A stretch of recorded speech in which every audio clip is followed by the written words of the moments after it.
వీడిక నింది నా బాబు, నా బిడ్డ. ఇది నా నిర్ణయం. దొంగను వదిలిపెట్టను, ఎంత పెద్ద పొజిషన్లో ఉన్నా సరే.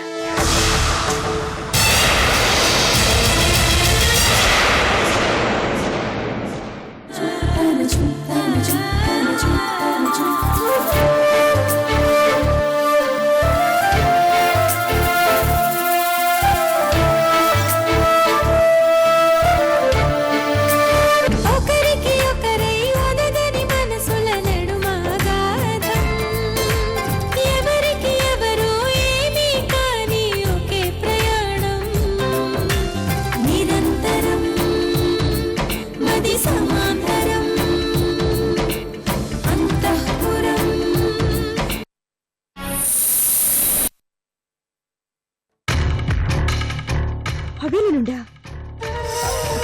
అంటే ఇప్పుడు నువ్వు హవేలికి వెళ్ళొస్తున్నావా? అవునత్తయ్య, నాకు పిచ్చి తగ్గిపోయింది.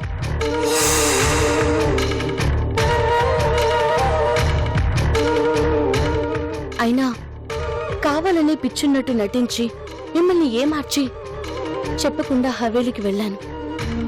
నా బాబుని తెచ్చేసుకున్నాను.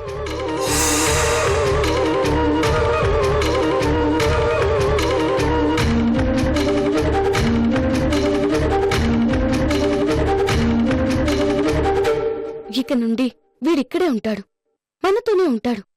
వీడు మన వారసుడు.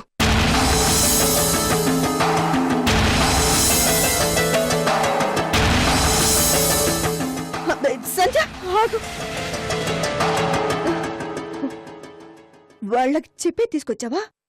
చెప్తే తీసుకెళ్ళనిస్తారా? అంటే దొంగతనం చేశావా? వీడు నా సొత్తు, నేను తెచ్చుకున్నాను. ఇది దొంగతనం కాదు. వాళ్ళ బిడ్డ నీ సొత్తులా అవుతాడే? వీణ్ణి నాకిస్తానని సందీప్ దేవుడి ముందు ప్రమాణం చేశాడు.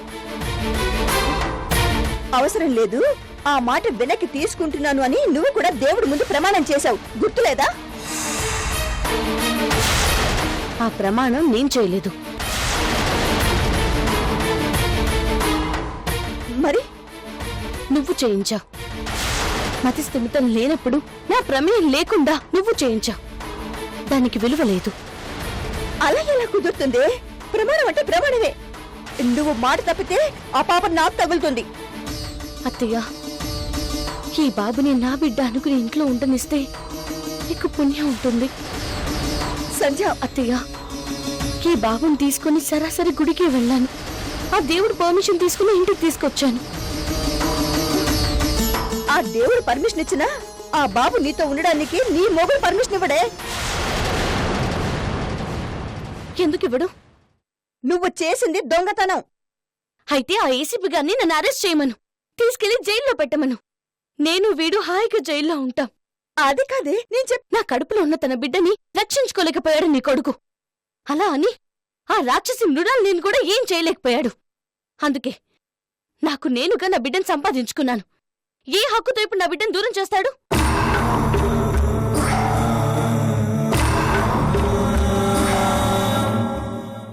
అది కాదమ్మా సంధ్య, నువ్వు బాబు నెత్తుకొచ్చేసినట్టు హవేలి వాళ్ళకి తెలిస్తే వాళ్ళు ఊరుకుంటారా? కంప్లైంట్ ఇవ్వరా? నేను ఇంతకు ముందు మృణాలి మీద కంప్లైంట్ ఇచ్చాను. ఏం చేశాడు? రివర్స్ లో నాకే నీతులు చెప్పాడు, రూల్స్ మాట్లాడాడు, నచ్చ చెప్పాడు. వాళ్ళ విషయంలో కూడా అదే పని చేయమను. సందీప్ ఇచ్చిన మాట ప్రకారం వీడు నా బిడ్డే అని వాళ్ళకి నచ్చ చెప్పమను. నా జోలికి రావద్దని చెప్పమను. అది కాదమ్మా సంధ్య, నువ్వు ఇప్పుడు ఆవేశంలో ఉన్నావు. ఏది మంచో ఏది చెడు నీకు తెలియడం లేదు. మంచిదనే కదా ఆ బాబుని లేవు. ఎందుకు? ప్రతాప్ వచ్చే లోపల ఆ బాబుని హవేలీలో అప్పచెప్పేసొస్తాను. లేకపోతే వాడు వస్తే అనవసరంగా గొడవైపోతుంది, వాడి కోపం వస్తుంది. కోపం వస్తే ఒకేసారి మా ఇద్దరి పీకలు నొక్కేమను, కలిసి చేస్తాం. సంధ్య, అంతేకాని బాబుని మాత్రం ఇచ్చేది లేదు. మీరు నచ్చ చెప్పాల్సింది నాకు కాదు, మీ అబ్బాయికి.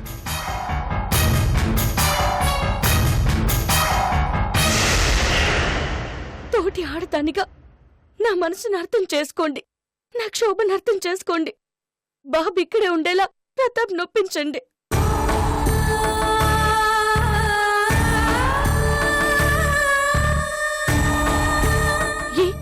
అమ్మ అని పిలిపించుకోవడం ప్రతాప్కి ఇష్టం ఉండదా? నా మొహంలో సంతోషాన్ని చూడడం మీ కొడుకు ఇష్టం ఉండదా? జీవితాంతా నన్ను పిచ్చిదానిలాగే చూడాలనుకుంటున్నారా? చెప్పండి అత్తయ్య, చెప్పండి. మీరు కోరుకుంది అదే అయితే బాబుని తీసుకెళ్లి హావెలీలో అప్పచెప్పండి. నన్ను తీసుకెళ్లి మెంటల్ హాస్పిటల్లో పడేయండి. సంధ్య, ఇదే నా ఫైనల్ డెసిషన్. నా మాటగా మీ కొడుక్కి చెప్పండి. సంధ్య,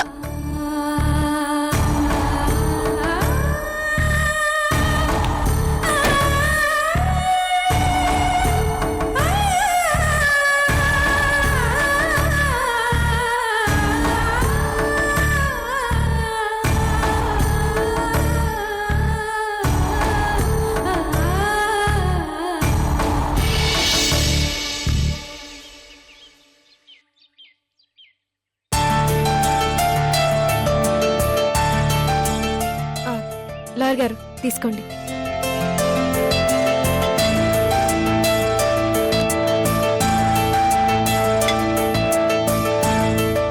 పిటిషన్ మీద నాతో సైన్ చేయించడం తప్ప కేసులో ఎలాంటి ప్రోగ్రెస్ కనపడటం లేదు.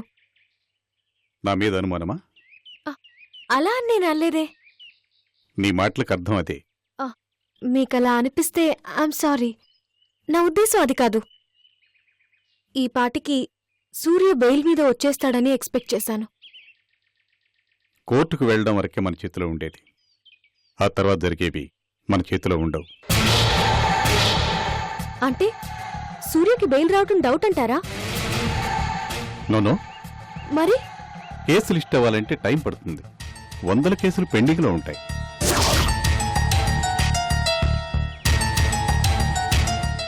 ఎన్ని రోజులు పడుతుంది? ఏ తప్పు చేయకుండా నిర్దోష అయ్యుండి సూర్య ఇంకా ఎన్ని రోజులు జైల్లో మగ్గాలి? శశిరేఖ మీద నింద వేసి తప్పు చేశావు సూర్య. నీకోసం ఎంత బాధపడుతుందో చూడు. కేసు త్వరగా బెంచ్ మీదకి రావడానికి నా ప్రయత్నం నేను చేస్తున్నాను. అది సరిపోవటం లేదేమోనని నా అభిప్రాయం. చూడమ్మా, కేసు గురించి నీకంటే ఎక్కువగా నేను ఆరాటపడుతున్నాను. ఎప్పుడెప్పుడు మృణాల్ని దేవుని బోనెక్కిద్దామని ఎగ్జైటింగ్గా ఉంది. కొద్దిగా ఓపిక పట్టు, మన కళ నెరవేరుతుంది. మృణాల్ని దేవికి జైలు శిక్ష తప్పదు. సార్ ప్లీజ్, ముందు సూర్య బెయిల్ మీద రిలీజ్ అయ్యేలా చూడండి. అది ఇంపార్టెంట్. నా జీవితం టోటల్గా దాని మీద ఆధారపడింది. షూర్, 4 రోజుల్లో బెయిల్ వస్తుంది. నిజంగా? అలా రాకపోతే నేను మళ్ళీ మీకు కనపడను. ఓకేనా? Thank you so much. ఇప్పుడు నాకు ధైర్యంగా ఉంది. మరి నేను వెళ్ళొస్తాను. థ్యాంక్ యూ లాయర్ గారు. ఓకే.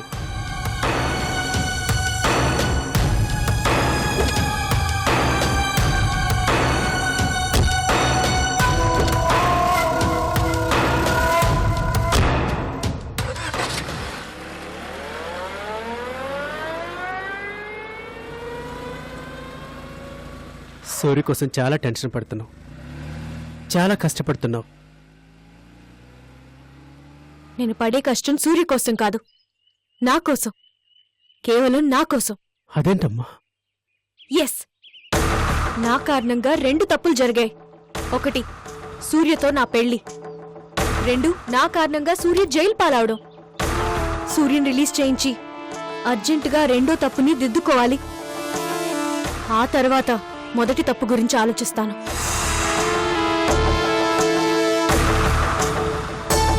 కోరి మరి ప్రేమించి సూర్యని పెళ్లి చేసుకున్నావు.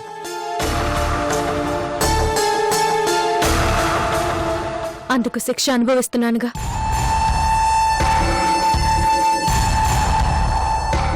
ఆవేశపడకమ్మా, సూర్య మనసు మారచ్చు. సూర్య మనసు మారినా నా మనసు మాత్రం మారదు. I hate him. అలా అసహ్యాన్ని పెంచుకోకమ్మా. అసహ్యం కాదు, అతనితో గడిపిన క్షణాలు గుర్తు తెచ్చుకుంటే నా మీద నాకే విరక్తి పుడుతుంది. నన్ను నేను తగలబెట్టుకుని చచ్చిపోవాలనిపిస్తుంది. సూర్య, నిజం చెప్పనీయకుండా నా నోరు నిక్కేశావు కదా.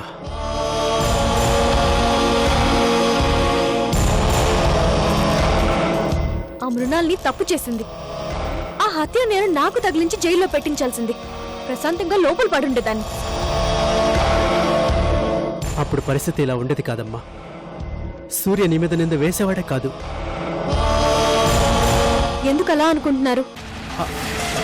అంటే అదే, నువ్వు జైల్లో ఉంటే తను బాధపడుతూ నిన్ను రిలీజ్ చేయించడానికి టెన్షన్ పడేవాడు. వేరే ఆలోచనలు వచ్చేవే కావు. ఏం కాదు, నాకోసం ఏం టెన్షన్ పడేవాడు కాదు. పీడ వదిలిపోయిందనుకొని హ్యాపీగా ఇంకో పెళ్లి చేసుకునేవాడు. లేదమ్మా, సూర్య అలా చేయడు. ఎందుకు మీకు సూర్య అంటే అంత సాఫ్ట్ కార్నర్? ఎందుకు అతని గురించి అంత పాజిటివ్ గా ఆలోచిస్తున్నారు? అంటే అది నిజం తెలిస్తే నువ్వు వెళ్ళి సూర్య కాళ్ళు పట్టుకుంటావమ్మా. కానీ నాది చెప్పలేని పరిస్థితి. నన్ను క్షమించు తల్లి.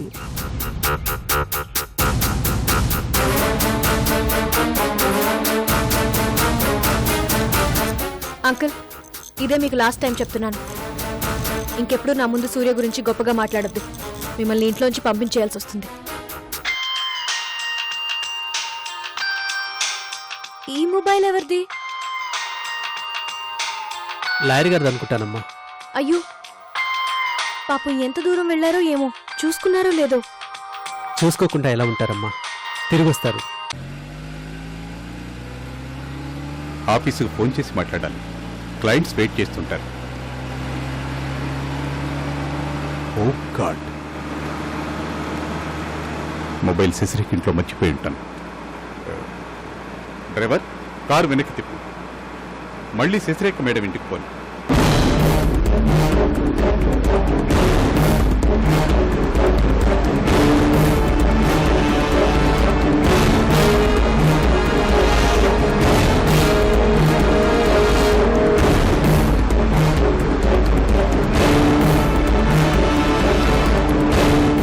నువ్వు లోపలికి వెళ్ళమ్మా.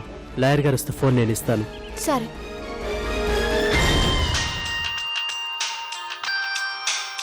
అయ్యో, లాయర్ గారికి ఏదో ఫోన్ వచ్చినట్టుంది.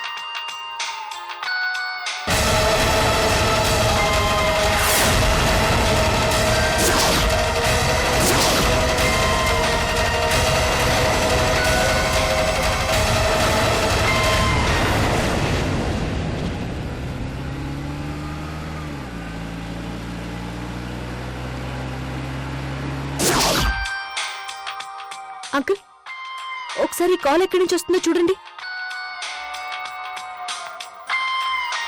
Mrinali madam calling. Mrinali number కూడా కాంటాక్ట్స్ లో సేవ్ చేసుకున్నారు. సేవ్ చేసుకోవచ్చు, తప్పులేదు. కానీ మృణాల్ని అంటే పడని మనిషి మృణాల్ని మేడం అని ఎందుకు సేవ్ చేసుకున్నారు? ఎంతైనా బిజినెస్ మ్యాగ్నెట్ కదమ్మా.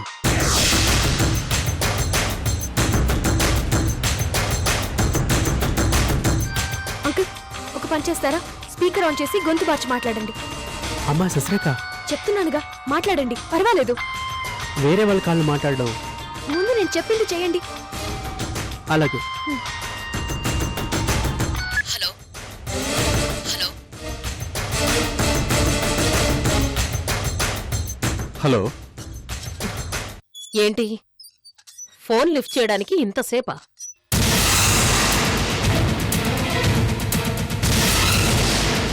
సారీ.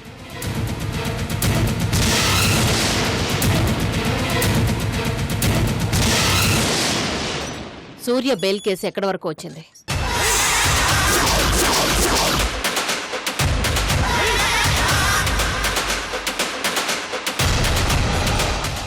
మాట్లాడవేంటి? శశిరేఖతో పిటిషన్ సైన్ చేయించానన్నా, దాన్ని చించేసావా లేదా?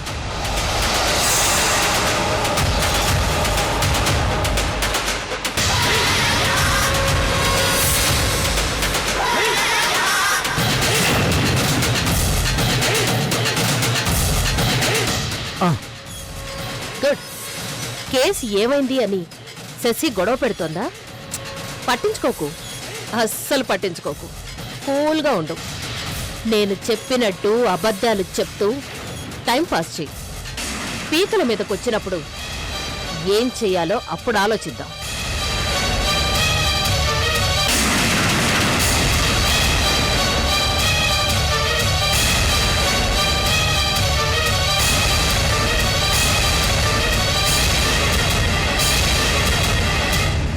ఓకే. మన మధ్య డీలున్నట్టు ఆ శశిరేఖకి తెలియకుండా నువ్వు జాగ్రత్త పడు. అది చాలా తెలివైంది. ఆవలిస్తే పేగులు లెక్కబెడుతుంది. కేసు గురించి నువ్వు చాలా సీరియస్గా ట్రై చేస్తున్నట్టే ఉండాలి. ఏం మాత్రం తేడాగా బిహేవ్ చేసినా అది పట్టేస్తుంది. శశిరేఖ వైపే ఉన్నట్టు నటిస్తూ సూర్యకి ఉరిశిక్ష పడేలా చెయ్యడమే నువ్వు చెయ్యాల్సిన పని. మొన్న నీకిచ్చిన ఆ 10 లక్షలకి తోడు మరో 10 లక్షలు నీ అకౌంట్కి ట్రాన్స్ఫర్ చేస్తున్నాను. పండగ చేసుకో.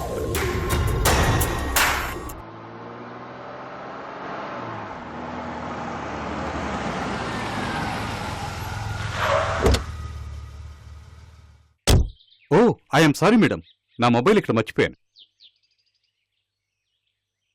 నేనింతగా వాగుతుంటే సమాధానం చెప్పవేంటి? కొంపదీసి శశిరేఖ దగ్గరున్నావా?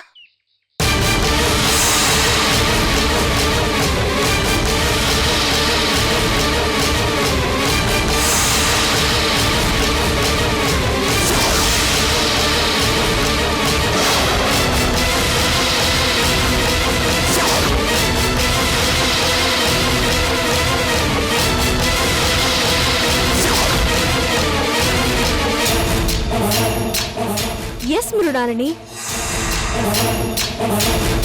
నీ లీడింగ్ లాయర్ ప్రస్తుతం నా ముందే ఉన్నాడు. ఉత్తరపోయి పిచ్చి చూపులు చూస్తున్నాడు.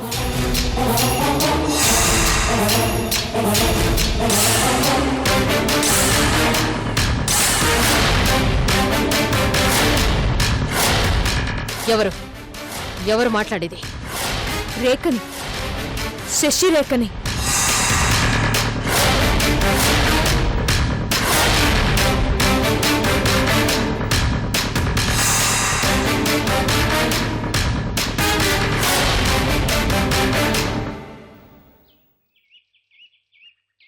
న్యాయాన్ని కొంటావు, ధర్మాన్ని కొంటావు, అడ్వకేట్స్ని కొంటావు, పోలీసుల్ని కొంటావు, మనుషుల ప్రాణాల్ని కొంటావు.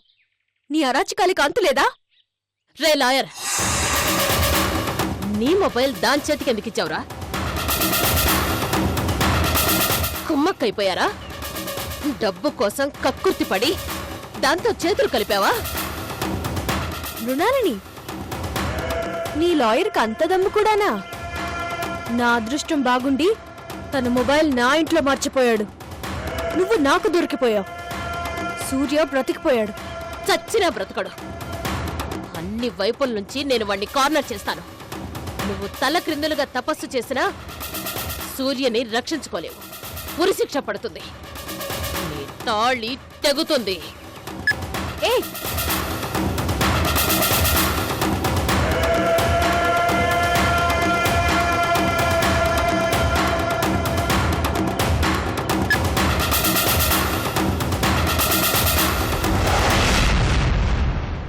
Excuse me leading lawyer.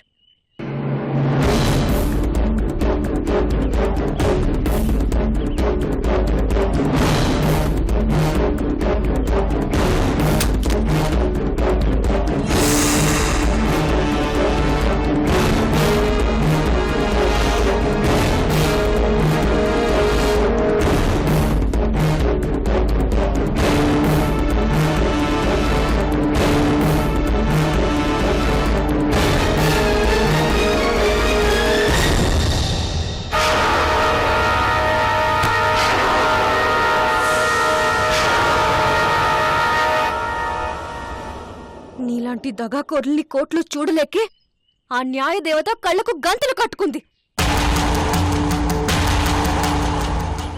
ఎంత డబ్బు కావాలంటే అంత డబ్బు నీ మొహాన్ని కొట్టేదాన్ని కదా. ఎందుకిలా మోసం చేశావు? నీలాంటి వాళ్ల వల్లే మృణాలిని దేవి లాంటి వాళ్లు బరి తగ్గించి అన్యాయాలు చేస్తున్నారు.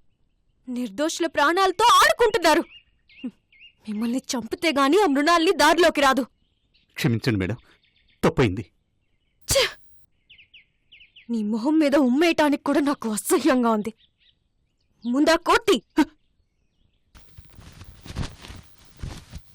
జీవితంలో నల్లకోటు వేసుకోకు. దాని పవిత్రతను మంట కలుపుకు. మళ్ళీ ఇంకెప్పుడైనా కోర్టులో కనిపిస్తే చంపేస్తాను. Get out! Get out of my sight!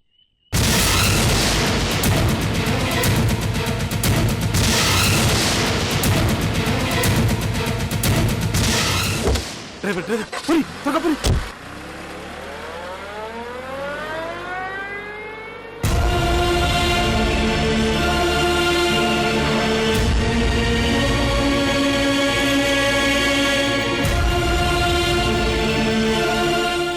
ఏంటి అంకుల్ ఇదంతా? నాకే ఎందుకు ఇలా జరుగుతుంది? ఎందుకు దేవుడు నా మీద ఇంత పగబట్టాడు? ఎందుకు ఇలా ఏడిపిస్తున్నాడు?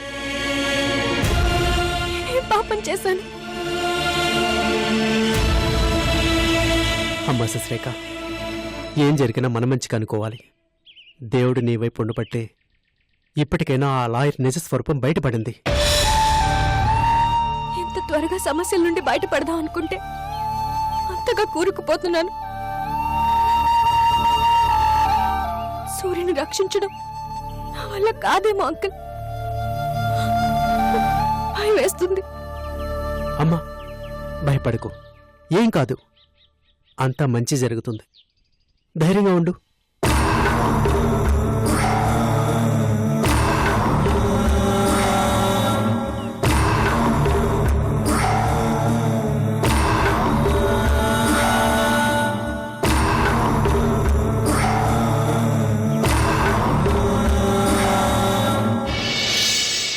అటులే బాబు నాళ్ళకి ఇచ్చేసి సారీ చెప్పేసి వస్తాను. Sorry, I'm sorry. నువ్వు ఏసీపీగా నా బాబుని ముట్టుకోవడానికి వీల్లేదు. తండ్రిగా, బాబుకి తండ్రిగా ఫీల్ అయ్యి వాణ్ణి ఎత్తుకో, ఒప్పుకుంటాను. సంతోషంగా నీ చేతికిస్తాను.